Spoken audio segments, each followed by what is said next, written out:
एक और सहाफ़ी असद-तूर जो है रिसेंटली हालिया उन पर हमला हुआ है, उनके घर घुस के मारा गया उनको। और रिपोर्ट्स हैं मतलब उनकी जो रिपोर्ट के मुताबिक उनको आईएसआई के लोग जो 3 लोग थे, वो आईएसआई के लोग थे। अच्छा, जी, जी, please continue, I am sorry. नहीं, अब आप कंटिन्यू करें ना। आपकी हँसी से मुझे शाह महमूद कुरैशी याद आ गए हैं। देखें दुरानी साहब, deep pockets, pockets this is deep pockets. इनके हाथ बड़े आगे तक हैं और ये सीरीज है और बड़ा अफसोसनाक है। असद तूर पर हमला अफसोसनाक नहीं है। ये जो लिख रहे हैं ना कि सहाफी महफूज नहीं, इस्लामाबाद में सहाफी महफूज नहीं, इसका ये मतलब है कि मुनाफिकत है। असद-तूर का हमला हुआ है, वो अफ़सोसनाक नहीं है? देखें, अफसोसनाक कुछ और है। मैं आपको बताता हूं, ये जो लोग कह रहे हैं ना कि सहाफी महफूज नहीं है, इस्लामाबाद में सहाफी महफूज नहीं है, असद तूर के केस को I deal as a citizen और मैं इसकी मजम्मत करूंगा। सिर्फ इस्लामाबाद नहीं, पाकिस्तान के किसी भी हिस्से में किसी आम शख्स के साथ कुछ भी हो जाता है तो वो काबिल मजम्मत है। लेकिन उसके बाद और भी बहुत कुछ काबिल मजम्मत है। इदारों पर इल्जाम काबिल मजम्मत है। असद तूर जैसा शख्स जो कि अल्फाज जिस तरह के इस्तेमाल करता है वो काबिल मजम्मत है। तो ये तमाम तर चीजें जो हैं ये इंतहाई काबिल मजम्मत है और मैं समझता हूँ इदारों पर इल्जाम लगाना काबिल मजम्मत है। तो सबकी मजम्मत एक साथ करें, हम सिर्फ एक चीज की मजम्मत नहीं कर सकेंगे। अच्छा शहाब, आप इसको कैसे देखते हैं? जैसे कि असद पे हमला होता है, बहुत से जो आउटलेट्स हैं उन्होंने इस चीज़ को, बल्कि हम पाकिस्तान में जो सबसे बड़ा नाम है डॉन, डॉन समेत जो बाकी बड़े आउटलेट्स हैं, उन्हें इसको मिस रिपोर्ट बहुत किया गया। हालांकि हमला हुआ था बिल्कुल, लेकिन इतना इतना ज़्यादा सिवियर नहीं था, सीरियस नहीं था जिस चीज़ को जिस तरह से रिपोर्ट किया गया। तो इसके पीछे क्या मकासद है? मकासद बड़े वाजे हैं। मकासद जो है ये वही है जो हमेशा से मकासद रहे हैं। इदारों को बदनाम करना, आईएसआई का इल्जाम लगाना। ओ भाई, खुदा का खौफ करो, एक दफा फैसला कर लो। आज मेरी दरखास्त है अंजुमन ये जो लिबरल्स की अंजुमन है, ये नाम ने आज सहाफियों की अंजुमन है, ये जो अजाइलम सीकर्स की अंजुमन है, मेरी आज इनसे हाथ जोड़ के एक दरखास्त है, आज फैसला जो है वो कर लें। Let's decide something. या तो ये वो आईएसआई है जो असद तूर के घर में जाती है कैमरों के सामने, असद तूर को कहती है कि मैं आईएसआई का एजेंट हूं और असद तूर को चपेड़े मार के वापस आ जाते हैं। या फिर ये वो आईएसआई है जो कनाडा के अंदर जो करीमा बलोच है उसे इस तरह से मारती है कि कनाडा की पुलिस भी नहीं बता सकती कि ये मर्डर है। या चले मर्डर ढूंढना के बाद की बात, वो कहते हैं नेचुरल डेथ है, लेकिन ये लोग आज तक बजिंद है कि जी ये आईएसआई ने कोई ऐसी कार्रवाई कर दी है। मैं नहीं कह रहा, ये लोग इल्जाम लगाते हैं। तो लेट्स जस्ट डिसाइड कि ये आईएसआई इंतहाई प्रोफेशनल आईएसआई है जो कनाडा के अंदर इस तरह की कार्रवाई करती है कि वहां की पुलिस ये तक नहीं बता पाती कि ये मर्डर है या नेचुरल डेथ है। या फिर ये वो आईएसआई है जो मतीउल्लाह जान को इस्लामाबाद में वहां से उठाती है जहां पर कैमरे बड़े अच्छे आ रहे हो, ये उसके अपार्टमेंट में जाकर मारती है उसे ताकि ये कैमरों के अंदर बिल्कुल सही सलामत आ सके, निकलते हुए एंगल ठीक हो। लेट्स जस्ट डिसाइड ये कौन सी आईएसआई है। मैं बिल्कुल भी नहीं कह रहा असद तूर के ऊपर हमला स्टेज्ड है, मैं बिल्कुल भी नहीं कह रहा असद तूर के ऊपर होने वाला जो कुछ भी है वो ड्रामा है। मैं नहीं इस चीज के ऊपर आ रहा, लेकिन उसके बाद जो कुछ शुरू हुआ that is a drama according to. तो इतने सिक्योर एरिया में रहकर अगर उस पर हमला हो सकता है, मतलब उस बिल्डिंग में तो एक पूरा सिक्योरिटी सिस्टम है। आपको गेट पे चेक किया जाता नहीं, है मैं आपने गया हुआ किससे हूँ मिलना उधर, I've been into that building और I have friends there, exact same building, I have friends there और मुझे पता है कि बड़ा सिक्योर है और बड़ा माशाल्लाह पोश एरिया है। है। तो मतलब वो जो एंटर हुए उनमें से दूर किसी एक को जानते होंगे, इसका मतलब है। मैं इस चीज के ऊपर नहीं समझता कि हम कुछ कह सकते हैं। मैं वही बात कही कि ये ड्रामा है या नहीं है। एक चीज बड़ी वाजे है कि इसके बाद जो हुआ है वो ड्रामा है। तो आईएसआई नहीं है बकौल इनके, ठीक है उन्होंने हमला किया, अब नहीं नजर आ रहे वो बहुत पेंडू किस्म के हमला आवर थे। हाँ, अब आईएसआई ने अगर नहीं किया टारगेट, तो आपको क्या लगता है ये कौन हो सकता है जो कि असद को निशाना बनाएंगे? देखिए, लेट्स एग्री, मैं ये बात कर रहा हूं आज कि हम जिस फील्ड में है ना, we do make a lot of enemies, ठीक है, and it's not always the military. You might cover a story and you'll make enemies. I'll cover a story, I might make some enemies. तो दुश्मन जो होते हैं वो बनते रहते हैं, लेकिन हर चीज का जो गंद है वो उठाकर आईएसआई के ऊपर फेंक देना, आईएसआई को यही काम रह गया है। हो सकता है चले मान लिया आईएसआई है, तो आप तहकीकात का तो इंतजार करें ना।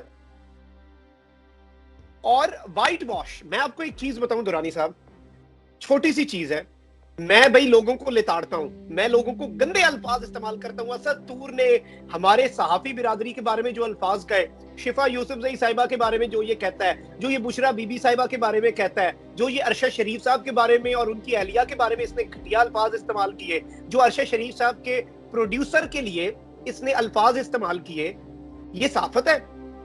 एक बंदे को मार पड़ गई, चले ठीक है आईएसआई ने मारा, मान लेते हैं, लेट्स जस्ट एग्री। आईएसआई की भाई जी पता लगा था कि असद तूर के जो वीलॉग है ना, असद तूर अनसेंसर्ड यूट्यूब चैनल के ऊपर 17,000 व्यूज जो है ना उसने, और मैक्सिमम 17,000 व्यूज उसने आईएसआई के दरो दीवार हिला दिए। चलो मान लिया कि डीजी आईएसआई को रात को नींद नहीं आती थी कि असद तूर ने वीडियो बना दिया, अब मैं कहां जाऊंगा, मैं कहां पर पनाह ढूंढूंगा। मान लिया ये डीजी आईएसआई का फेलियर प्रोग्राम था, बड़ा भाई उन्होंने कोई कार्रवाई करनी थी, सब मान लिया, let's just agree to this. मुझे बस इस सवाल का जवाब दे दें, क्या किसी बंदे को पड़ने वाली मार, उसकी अनएथिकल चीजें, उसकी लोगों को गालियां निकालना, उसका सहाफत की आड़ में इस तरह की चीजें कहना, उन्हें व्हाइट वॉश कर सकता है? क्या ये एक पेंट है कि आईएसआई ने हमला किया उसके बाद वो गुनाहों से पाक हो गया, ये वो इस तरह से हो गया जैसे वो माँ के पेट से निकला हुआ बच्चा है जिसने दुनिया में कोई गुनाह नहीं किया, मासूम है, वो दुनिया का सबसे बड़ा। Let's just stop making people heroes, freedom, let's just stop making people champions of freedom of expression. This is so frustrating भाई। हम लोग यहाँ पर, मैं इसे कल से देख रहा हूं, ये कर क्या रहे हैं? हीरो बना रहे हैं उसे, उसने क्या हीरो वाला काम किया है? वो तो कहते हैं वो एक सीनियर जर्नलिस्ट हैं, फौज को निशाना बनाते थे तो सीनियर उनको फौज जर्नलिस्ट ने। कहां से हुआ है? सीनियर जर्नलिस्ट उसने भी होना है, सीनियर तो उससे ऊपर वाले जो गले सड़े हैं उसने भी होना सीनियर। अच्छा, वो आप पे टारगेट करते हैं कि आप या आपके जो स्कूल ऑफ थॉट के लोग हैं, आपको क्यों नहीं हिट किया जाता आज तो तक? आप सानू कैसे असाइलम नहीं चाहिए, असाइलम नहीं चाहिए। बस तो आप इल्जाम लगा रहे हैं कि सारे इल्जाम असाइलम के लिए ऐसा करते हैं? नहीं, मैं ये इल्जाम नहीं लगा रहा, वो कह रहे हैं हम पे, मैं अपना जवाब दे रहा हूं, मैं उनके बारे में नहीं कह रहा।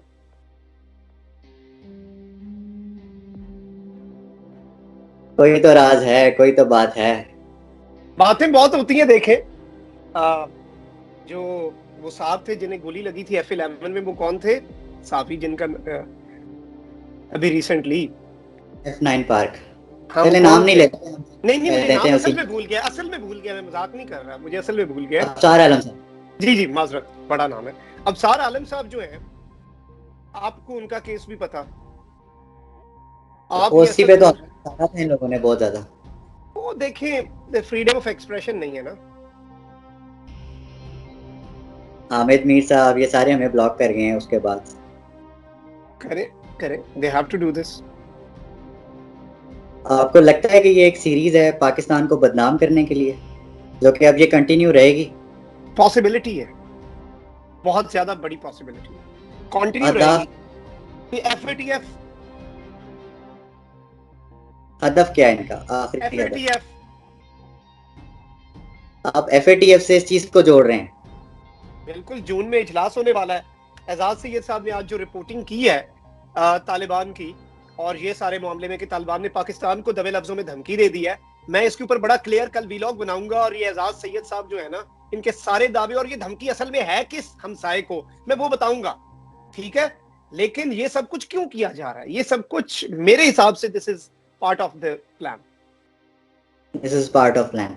अच्छा, मैं मतलब कंक्लूडिंगली आप ये पूछूंगा प्रोग्राम में, ये जो मामला है FATF का, और फिर तालिबान ने आज धमकी दी कि अगर पाकिस्तान अमेरिका को बेसिस देता है तो पाकिस्तान के लिए भी खतरा है, उन्होंने खुले अल्फाज में धमकी दी।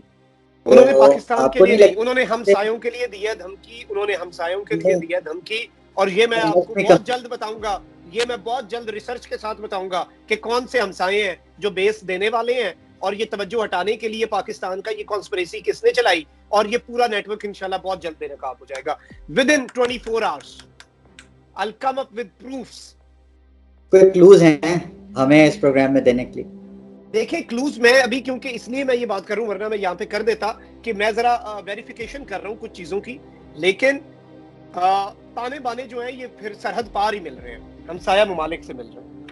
चले कंक्लूड कर देते हैं, एक सवाल का जवाब दे दें बस। क्या जी जी। ये तमाम अनासिर जो पाकिस्तान का इमेज बुरा बना रहे हैं, क्या ये कामयाब हो सकेंगे अपने अहदाफ में? नाकाम होते आए हैं। There is no power on earth that can undo Pakistan. ये कायदे आजम मोहम्मद अली जिन्ना ने कहा था। और जहां वतन फरोश हैं, जहां डॉलर्स के बस बिकने वाले लोग हैं, वहां हम भी सीसा पिलाई दीवार बन के खड़े रहेंगे। बेशक हमें जो मर्जी कहते रहे, बेशक हमें बूट पालशिया कहते रहे, बेशक हमें फौज कट आउट कहते रहे, बेशक हमें आईएसपीआर या आईएसआई का बंदा कहते रहे। हम अपने मुल्क की नजरियाती सरहदों की हिफाजत के लिए खड़े थे, खड़े हैं और खड़े रहेंगे, और इनके रास्ते की सबसे बड़ी दीवार बनकर सामने आते रहेंगे। ठीक है। मैं ये समझता हूं कि अल्लाह ताला, पूरी कौम से ये दुआ है कि अल्लाह ताला असद तूर साहब को सेहत कामला अजला अता फरमाए। He is a wonderful guy doing something entirely different than us, and I do not agree with what you say, but I'll defend to death your right to say it, unless or until it is not against my country. चलें, बहुत शुक्रिया साहब, आपने आज वक्त दिया, सतूर पे बात की हमने और कड़ियाँ मिलाई। आप भी मिलाइए, आपके जहन में क्या आती है, आप क्या समझते हैं कि शहाबुद्दीन ने जो कमेंट किया वो ठीक है, गलत है? राय से इत्तफाक भी कर सकते हैं, इख्तलाफ भी कर सकते हैं, आपका राइट है। अपना और अपनों का बहुत ख्याल रखिएगा। अल्लाह हाफ़िज़।